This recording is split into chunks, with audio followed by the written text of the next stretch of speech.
Mirëdita dhe njëherë, dje isha prezent në një proces gjyqësor, publik, pra të hapur, për gjithë, e të pandaluar për kërkënd. As për mua, me që pas ka trunditur disa hajdut kjo. Dhe një në punësit shtetit, drejtuesi e Agjencisë Kadastrës Shtetërore në Durrës.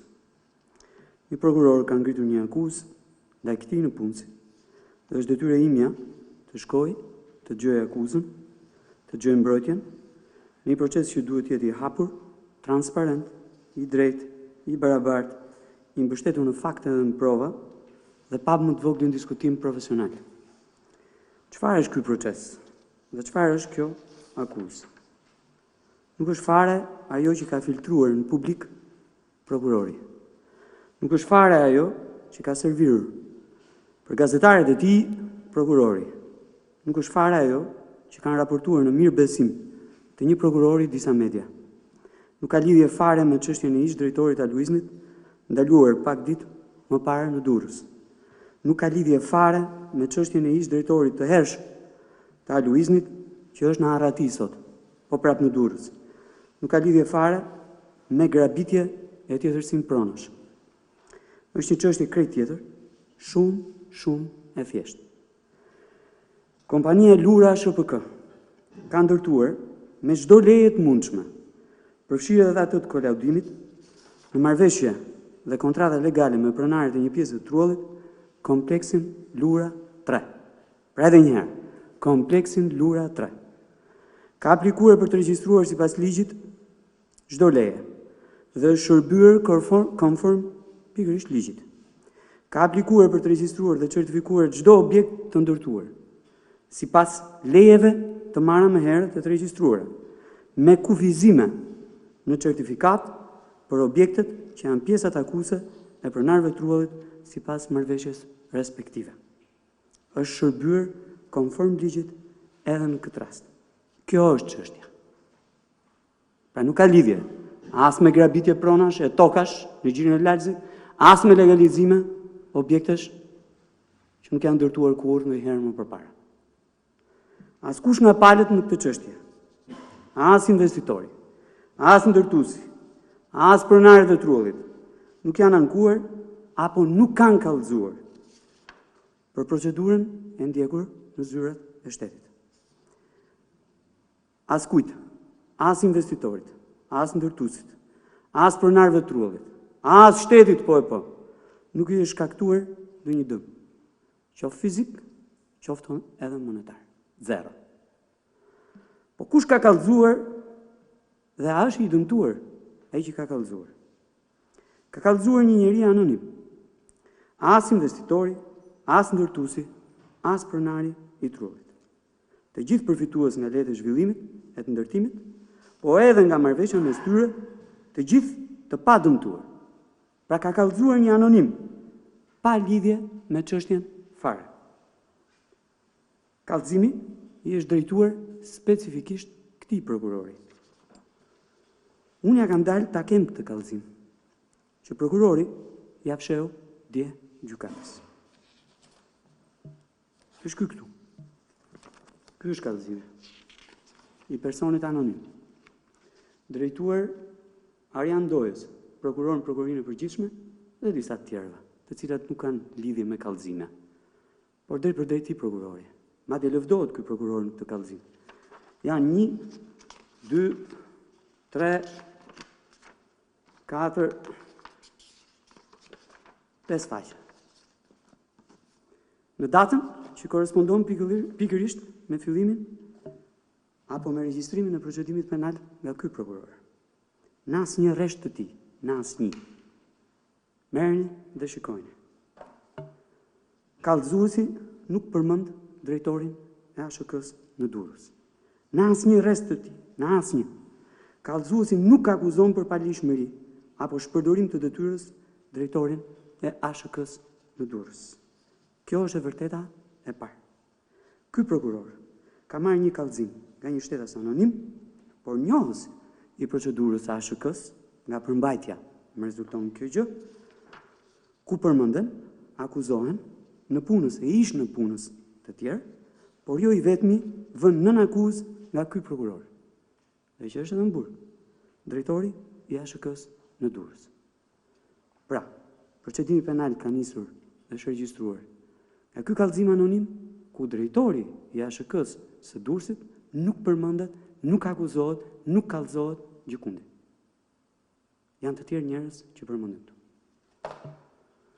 Po e përsëris, ky fakt ju fsheh dje gjykatës, por nuk ishte i vetmi. Prokurori mashtroi gjykatën dje, ku si piknisje të këtij hetimi tregoi drejtorinë e policisë Durrës, seksionin e saj të krimit në ekonomi, e cila nuk ka djeni e nuk ka kryer asnjë veprim për këtë çështje. Prokurori mashtroi gjykatën dje kur tha se kontratat e sipërmarrjes mes investitorit dhe pronarëve të trullit janë në përqindje të pjesës takuese, pra të pa individualizuara për pronarët, duke synuar të mbështesë akuzën për tjetërsim të pasurisë. Unë kam të gjitha kontratat që prokurori nuk ja tregoi gjykatës dje. Janë kontratat depozituara në ASHK, administruara atje, ku pjesa takuese është individualizuar me objekt për çdo pronar. Urdhëron.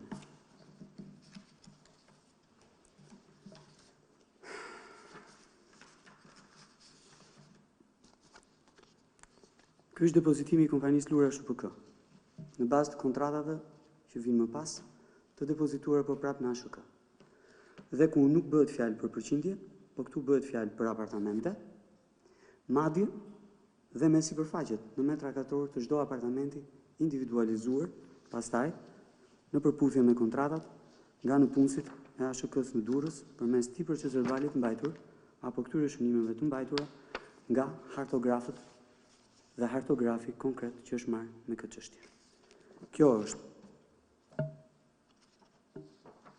njëra prej kontratave, të cilët duhet ja u tregoj, referuar atyre tabelave që ju tregova më herët, në të cilën fare qartë pjesa takuese nominale për pronarin e trullit është në mënyrë më të qartë mundshme e individualizuar në objekt dhe në sipërfaqe.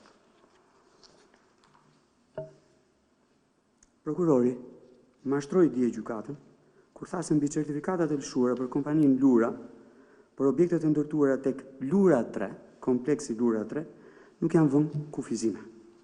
Unë verifikova dje volumet dhe sistemin digjital të ASHK-s në Durrës, në të cilat rezultojnë kufizimet e vendosura për njësitë që janë nën kontratë të ndara si pjesë takuese e ish pronarëve sipas kontratave respektive. Prokurori mashtroi gjykatën dje kur tha se kanë ndodhur 30 transaksione mes 90 njësive të ndara si pjesë takuese për pronarët e trullit. Unë verifikova në ASHK Durrës dje faktin që në asnjë nga 90 njësit e pronarëve të trullit të jenë nënshtruar një transaksioni tregtar që do të kishte tjetërsuar pronën e tyre sipas marrëveshjes kontraktuale midis kompanisë investitore dhe pronarëve të trullit. Prokurori mashtroi gjykatën dje me dëshminë e një pronari i trullit në konflikt të njohur me kompaninë Lura. Unë verifikova dje në ASHK Durrës hartat dhe zotria i dëshmisë, sjell nga prokurori si provë para gjykatës, zotron një trull të pretenduar disa kilometra larg nga kompleksi Lura 3, në kompleksin Lura 1, që nuk është fare objekt diskutimi në çështjen për cilën është shprehur prokurori dhe ka marrë vendim gjykata. Me që këtë punë kam nisur herët, mbështetur në dokumenta dhe në fakte, ju më njihni, kjo është harta. Këtu sipër është kompleksi Lura 1 dhe këtu poshtë është kompleksi Lura 3. Shikoni distancën dhe dëshmitari i sjell dje nga prokurori i përket pikërisht objektit Lura 1. Kjo është harta e objektit Lura 3. Të gjitha faktet që unë po ju tregoj janë në Agjencisën Shtetërore të Kadastrës. Punojësit më dëshmuan dje se ja kanë ofruar prokurorit por ai nuk i ka marrë. Ju ka mohuar gjykatës, i ka mohuar gjykatës dje, por ama thasën nëse ka prova të tjera, ai ishte gati të reflektonte. Të gjitha këto mashtrime para gjykatës më bëjnë dyshoj se ky është një krim që i ka marrë lirin prej 4 ditësh një shtetasi. Krim më të rëndë se marrja e lirisë së një shtetasi nuk ka. Krim më të rëndë se marrja e lirisë së një shtetasi përmes sistemit drejtësisë nuk ka. Dështim më të madh për sistemin e drejtësisë sa ti marrë lirinë një shtetasi në mënyrë të palishme nuk ka. Ky është akti i fundit, final, i një serie të gjatë kërcënimesh e shantazhi, një mujor, ndaj drejtuesit të ASHK-s në Durrës. E shantazhuan thuajse çdo ditë për ta larguar nga Durrësi, herë me para, në shprehjen tipike mafioze dhe të neveritshme. Sa të kushton vendi i punës ty? Dhe herë tjetër brutalisht, pak ditë para arrestimit, ik nga Durrësi dhe ik tani. E arrestuan dhe mbajnë në burg, vetëm për ta hequr nga Durrësi. Në Durrës, prokurori i gjykatës, herë për interesat tyre, e herë të tjera për interesa të sipërmarrësve, apo banditëve që sillen si sipërmarrës, politikanë gjithfarësh, duan me patjetër akses përtej ligjit në ZRPP-n e mëhershëm, në ALUIZNI-n e mëhershëm dhe në ASHK tani. Kanë bërë politikën e kuadrit, duan ta bëjnë ende. Ne nuk jemi ata. Nuk i kemi dëgjuar, nuk do i dëgjojmë, dhe as kemi për të dëgjuar kur. Nuk ndikohemi prej tyre, e nuk do ndihmohemi kur nga ata, për të ofruar akses të palishëm e akses kriminal në zyrat e shtetit. Tani 2 fjalë për vete. E para, unë, bashortja ime, prindrit e mi, familjarët e tyre, e krushit e tyre, prindrit e bashortës, familjet e tyre dhe krushit e tyre, motra ime dhe bashorti i saj, prindrit e tij, familjet e tyre dhe krushit e tyre, në rreth të parë, në rreth të dytë e në rreth pafundëm, po të doni, nuk ka asnjë lidhje gjaku me drejtorin e ASHK-s në Durrës. Familjen e tij, familjen e bashortës tij, prindërve të tyre dhe krushive të tyre të gjithëve bashkë këtu e në gjithë botën.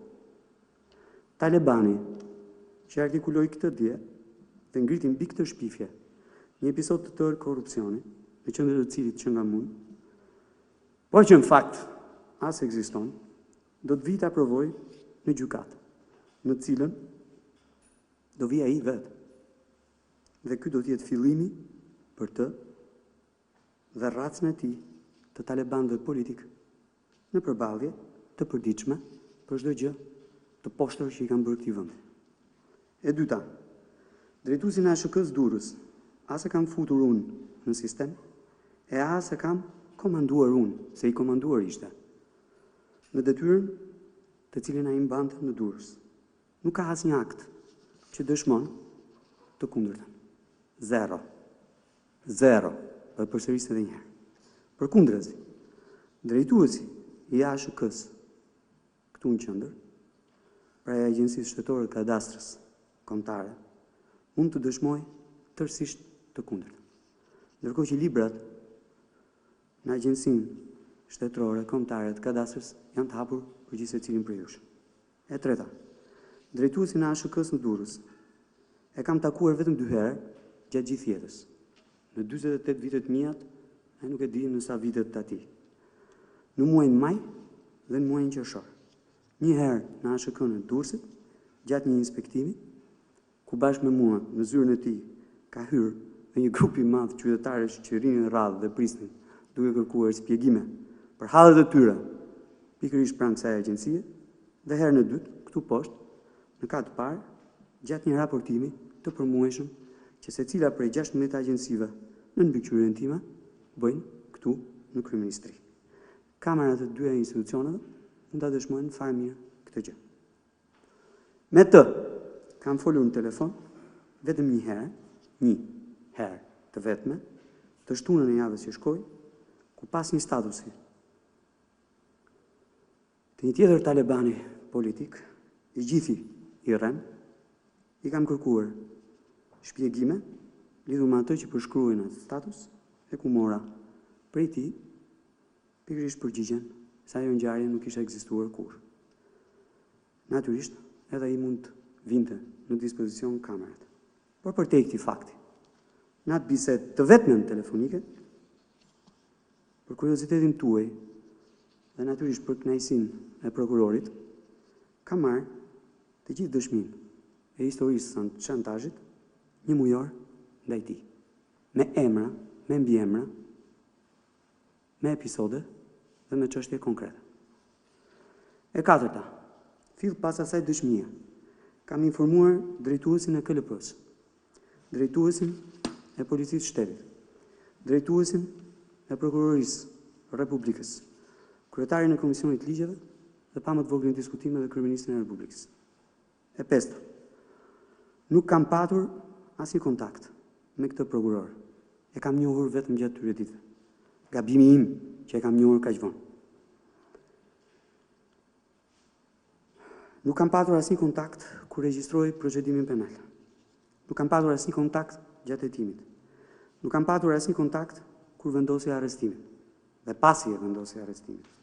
Nuk kam patur asnjë kontakt dje kur lexoi akuzën dhe justifikoi para gjykatës arrestin. Në ato që ju thash pak më lart. Dje gjatë shqyrtimit gjyqësor nuk kam patur asnjë kontakt me të. Nuk kam patur asnjë kontakt edhe gjatë vendimit. Përkundrazi gjatë gjithë kësaj fashe kohore, një muaj e ca, as kam qenë ndjeni, përveç se jam vënë ndjeni të shtunën që shkoj. Nuk e kam njohur, po e përsëris edhe një herë, dhe as kam komunikuar kurrë një time me këtë njeri. Dhe me çfarë shoh, s'kam për të komunikuar kurrë një time me të tillë njerëz. Gjykatën e gjyqit djesh, as që e njoh fare. Dhe që nga dje, as që dua ta njoh, as atë gjykatën. As kam komunikuar ndonjëherë me të, as kam ndërmend të komunikoj ndonjëherë me të. Nuk kam folur gjatë gjithë kësaj periudhe, thjesht dhe vetëm kam heshtur deri dje, kur kam zbritur shkallët e gjykatës pas vendimit të marrë. Po, kam folur pas vendimit të gjykatës. Më shumë për atë që di unë rreth ngjarjes, se sa për atë vendim. Pra, pas vendimit, kur gjithçka e kishin bërë dhe e kishin vendosur siç e kishin planifikuar. Cili është presioni që pas kam ushtruar unë ndaj këtyre të dyve? Cili? Që të vjesh në ndjeni të faktave kriminale dhe pavarësisht kësaj të informosh institucionet e shtetit dhe pavarësisht kësaj të shkosh dhe të durosh në sy para tyre gjithë krimin e konsumuar hapur kundër lirisë tjetrit, ky është presioni. E vërteta patjetër që është e fortë, por nuk është presion. Ndaj njerëzve të ndershëm kurrë në botë.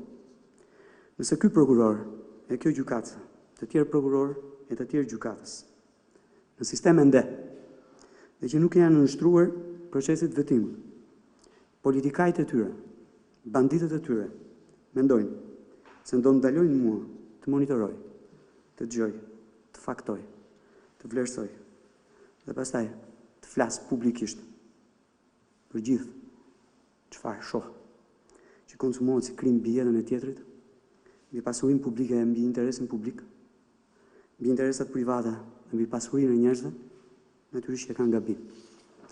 Unë nuk jam i kësaj race.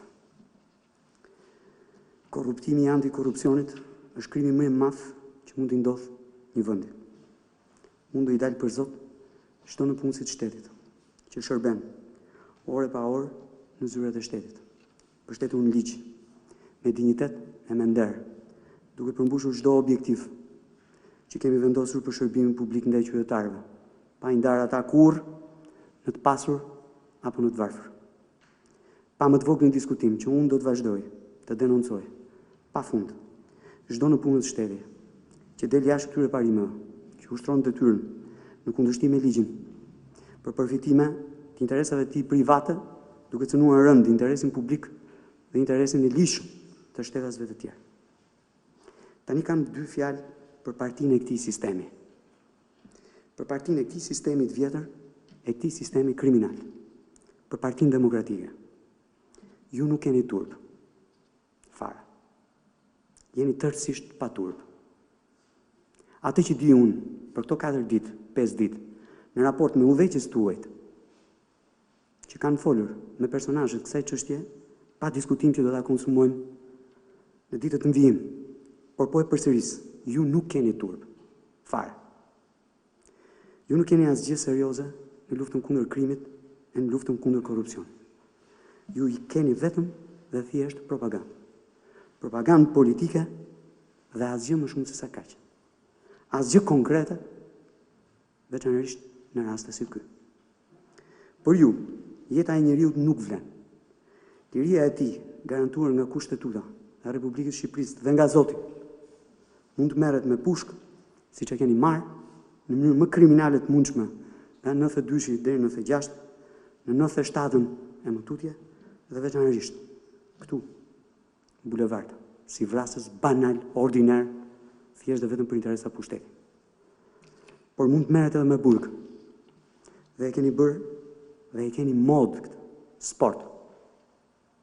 E keni bërë me kryetarë të opozitës dhe vazhdoni ta bëni me cilin do tjetër që për interesat propagandës tuaj kriminale e vini në fokus, e vini në shinjestër dhe doni ta kallni. Ju jeni njësh me krimin. Atë të rrugës, atë të ekonomisë zezë, por mbi gjitha atë të sistemit vjetër të drejtësisë. I keni dhënë imunitet pikërisht krimit të sistemit drejtësisë dhe ju ka dhënë pandëshkueshmërinë. Një marrëdhënie korporative që ka rënuar totalisht themelet e drejtësisë në këtë vend. Ju jeni folea ku u lindën e u ritën. Pikërisht ta prokuror dhe gjykatës. Të korruptuar, që vetingu u i nxjerr nga vrimat e zeza të padrejtësisë, ku kanë qenë strehur e ku kanë kafshuar njerëz zakonshëm. Politikanët as kanë shkelur kurrë atje deri më sot. Po njerëz zakonshëm, interesat e tyre legjitime, private dhe publike. Por kur juve që hëm keni vjedhur, hëm keni vrarë publikisht në këtë vend. Po e përsëris, publikisht. Ashtu siç fashizmi ka pushkatuar në këtë vend. Ju jeni frymëzimi 30 vjeçar dhe shpresa e fundit e krimit në këtë vend. Dalja e Zot ndaj këtij krimi, gjatë 48 orëve të fundit, provon gjithçka. Unë kam ditur që më herët. Po ja u përsëris, di gjithçka që keni komunikuar me personazhet e kësaj historie, që flasin, e flasin publikisht edhe për ju. Së fundi, gjithë çfarë ju tregova këtu, shoqëruar me të tjera akte të institucioneve zyrtare të shtetit, përfshirë ILDKP-in, që është marrë me verifikimin e pasurive në kohë të ndryshme për nevojat vetingut, urdhëruar nga institucionet e pavarura që veprojnë tashmë në këtë lëndë. Përfshirë regjistrimet e kopashkoshme të policisë së shtetit të veprave apo hetimeve në funksion të këtyre veprave penale, që përfshin pastrim parash, mashtrim, pasuri të palishme e të tjera si këto, që nga hëna e javës tjetër do t'ia vënë në dispozicion një për një organeve të vetingut. Edhe pse personalisht mendoj që për një kategori njerëzish që janë sot në sistemin e drejtësisë nuk ka nevojë fare për veting. Ka nevojë për hetime proaktive që vendosin para drejtësisë secilin prej tyre për vepra penale të konsumuara në kohë të ndryshme dhe që i gëzojnë sot nga Lezhë, në Durrës, në Tiranë e gjetka. Faleminderit.